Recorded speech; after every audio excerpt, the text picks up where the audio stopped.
All right, Sip&Talkers, welcome back. Another deep dive. You guys are amazing. We hit the top 100 podcasts. Woo! Seriously. Cheers to that. We are raising our glasses to you right now.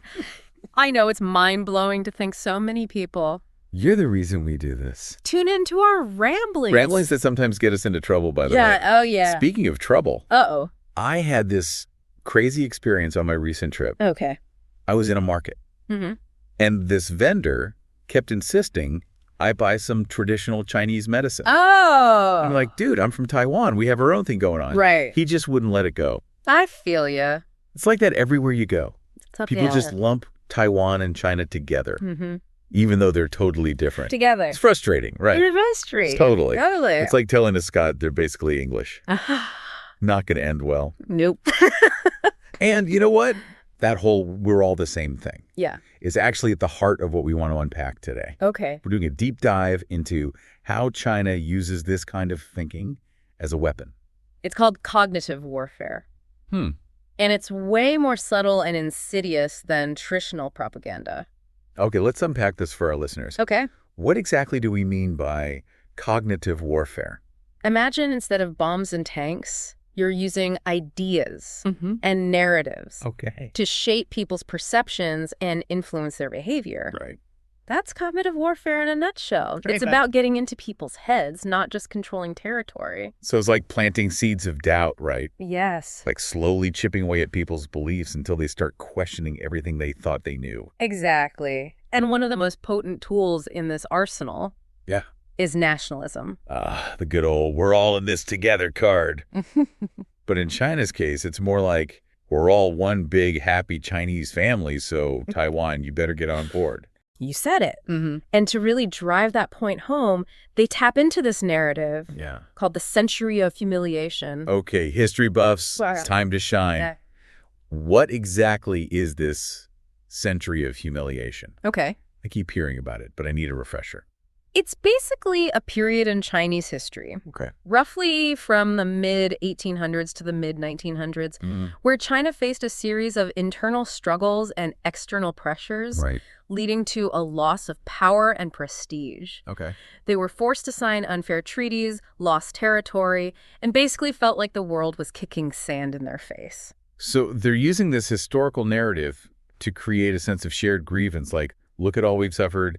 We need to be strong and united to prevent that from happening again. Exactly. Or they're conveniently twisting it to include Taiwan, Yeah, even though Taiwan's story is pretty different. right. You're spot on. Huh. It's all part of their one China principle, Oh, which is basically their way of saying Taiwan belongs to us and don't you forget it. Right. They emphasize shared language, culture, and ancestry to make it seem like unification is the only natural outcome. It's like they're trying to rewrite history Yeah. to fit their agenda. Exactly. And to see how this actually plays out. Okay. We've been looking into this YouTuber Okay. named Big Tree, who does some fascinating analysis Okay. of how these narratives show up in the language used by some Taiwanese politicians. This is where it gets really interesting. Yeah. He actually breaks down specific phrases Right. that some politicians use. And it's crazy how much they echo the CCP's talking points. One common phrase is,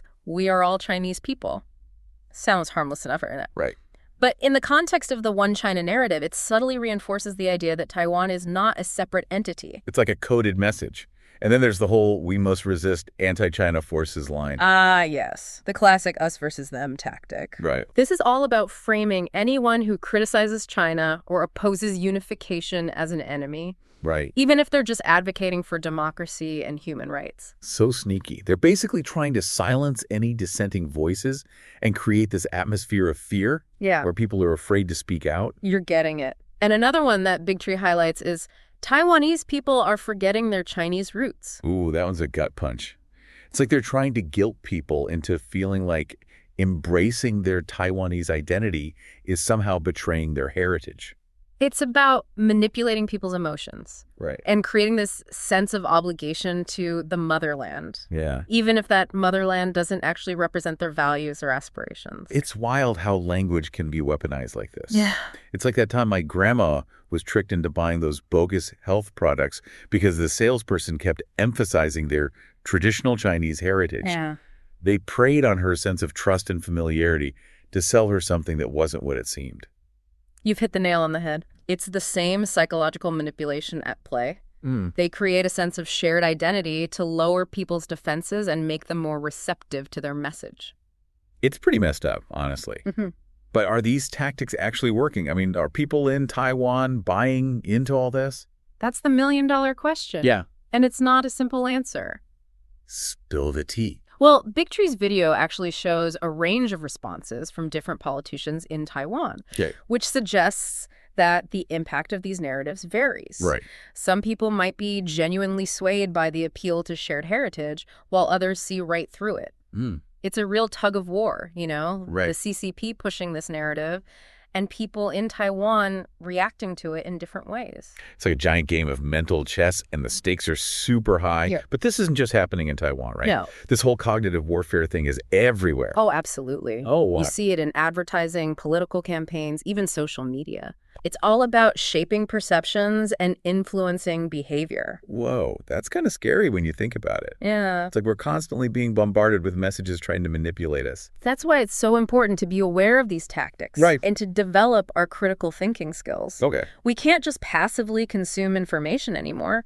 We need to question everything. Consider multiple perspectives and be wary of narratives that seem too good to be true. Okay, that's a lot to digest. I feel like we need another round of drinks to process all this. Oh. But seriously, folks, this stuff matters. We'll be right back after a quick break to delve deeper into this whole cognitive warfare thing and how it affects us all. Don't go anywhere. Yeah.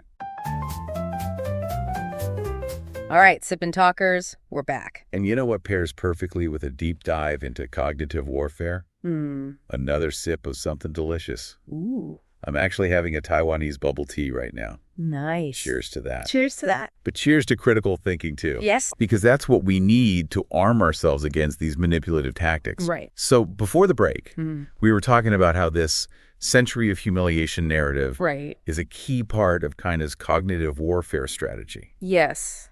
But I feel like we need to dig a little deeper into that. Okay. What exactly happened during that time that's fueling this narrative? It's a pretty complex period, but essentially China was dealing with a lot of internal problems, Okay. like corruption and rebellions, while also facing pressure from outside forces, particularly European powers. So they were kind of getting squeezed from both sides. Exactly. Wow. And these foreign powers, especially Great Britain, were really keen on opening up China to trade, Right. even if it meant using force.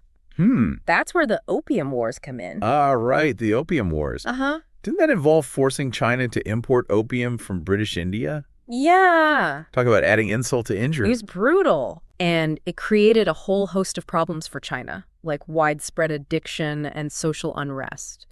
But beyond the Opium Wars, there were these things called the unequal treaties. Unequal treaties. Yeah. That doesn't sound good. It wasn't good for China, that's for sure. Yeah. These were treaties that were basically forced upon them, granting foreign powers all sorts of advantages. Like what? Like control over ports and trade, and even exemption from Chinese law. So basically, China was being carved up and controlled by these foreign powers. It was... I can see how that would leave some serious scars. It was a period of national humiliation for sure. Right. And the CCP has been incredibly effective at tapping into that sense of historical grievance. Yeah. And using it to justify their actions. Like their assertive foreign policy and their push for reunification with Taiwan. Exactly. Wow. They present themselves as the ones who will restore China to its former glory. Okay. And protect it from future exploitation. It's a powerful narrative. It is. Especially when you consider the emotional weight of that history. Right. But it's also dangerous, right? It is. Because it can easily lead to xenophobia and a sense of victimhood. You're absolutely right. Yeah. And it's important to remember that historical narratives are always open to interpretation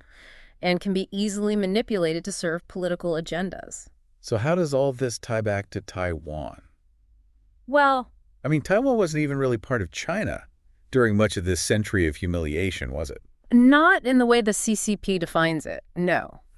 But that hasn't stopped them from weaving Taiwan into this narrative of national rejuvenation. So they're basically saying, we suffered for centuries, and now it's our turn to be strong, and Taiwan is part of that equation whether you like it or not. You've got it. Wow. And they're not just relying on historical narratives either.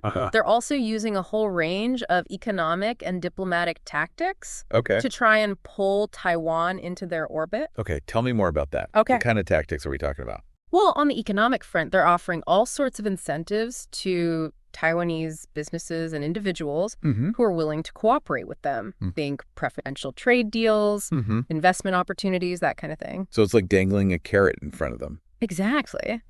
They're trying to create a situation where Taiwan becomes economically dependent on China, making unification seem like the more pragmatic choice. But wouldn't that backfire? I mean, wouldn't it make people in Taiwan feel like they're being bought off? It's a delicate balancing act. Yeah. Some people might be swayed by the economic benefits, but others will see it as a form of coercion and resist it. So it's like a gamble then. Yeah. They're hoping the economic benefits will outweigh any resentment. You could say that. Wow. And it's not just about economics either. What else? They're also using diplomatic pressure to try and isolate Taiwan on the international stage. How so? They're constantly trying to pressure other countries to sever diplomatic ties with Taiwan and recognize only the People's Republic of China. This is like they're trying to squeeze Taiwan out of the global community. Precisely. And it's been pretty effective. Really? Taiwan only has formal diplomatic relations with a handful of countries these days. That's pretty intense. It is. It sounds like they're really playing the long game here, using a combination of historical narratives, economic incentives, and diplomatic pressure to try and bring Taiwan under their control. You're spot on. Wow. It's a multifaceted strategy that's designed to wear down Taiwan's resistance. And make unification seem like the only and inevitable outcome. Wow, this is a lot to take in. It is. Sip and Talkers, welcome back. You know what's fascinating? It's not just about governments and big political movements. Yeah. This stuff is happening on a personal level all the time. Oh, totally. Yeah. I mean, think about social media. Algorithms are designed to keep us in these echo chambers where we're only exposed to information that confirms our existing biases. And that's why it's so important to be aware of these tactics no matter where they're coming from. The more we understand how cognitive warfare works, the better equipped we are to resist it. So let's talk solutions. Okay. What can we do to protect ourselves from being manipulated, whether it's by governments, corporations, or even our own social media feeds? The first step is awareness, which we've been doing a lot of today. Just recognizing that these tactics exist is huge. But beyond that, it's about developing our critical thinking skills. Okay, critical thinking 101. Okay. Where do we start? One thing that's helped me is to always ask why. Okay. Why am I seeing this particular piece of information? Who's presenting it and what's their agenda? That's a good one. Yeah. I also try to remember that emotions are powerful and often exploited. Yes. If something is making me feel really angry or scared, I try to take a step back and ask myself if I'm being manipulated. Yeah. It's also important to diversify our information sources. Okay. Read articles from different publications, listen to podcasts with diverse perspectives, and don't be afraid to engage with viewpoints that challenge your own. It's easy to get stuck in our comfort zones. But getting out of those echo chambers is essential to becoming a well-rounded and informed citizen. Couldn't agree more. Yeah. And lastly, I think it's crucial to be mindful of the language we use both online and offline. Words have power, and they can be used to perpetuate harmful narratives or to promote understanding and empathy. So true. Yeah. It's like that old saying, think before you speak. Yeah. But in today's world, it's more like think before you post, share, or retweet. Because every time we engage with content online, we're contributing to the spread of information, whether it's accurate or not. You nailed it. It's all about being responsible digital citizens and using our voices to promote truth and critical thinking. Well said. Thank you. This has been a seriously eye-opening deep dive into cognitive warfare. It has. I feel like I've learned so much, and I hope our listeners have too. Me too. And I think the key takeaway is that this isn't just some abstract concept happening in far-off places. Yeah. It's affecting all of us every day in ways we might not even realize. So true. But the good news is that by understanding these tactics and developing our critical thinking skills, we can become more resilient to manipulation and make more informed choices. Absolutely. Knowledge is power. Yeah. And awareness is the first step toward empowerment.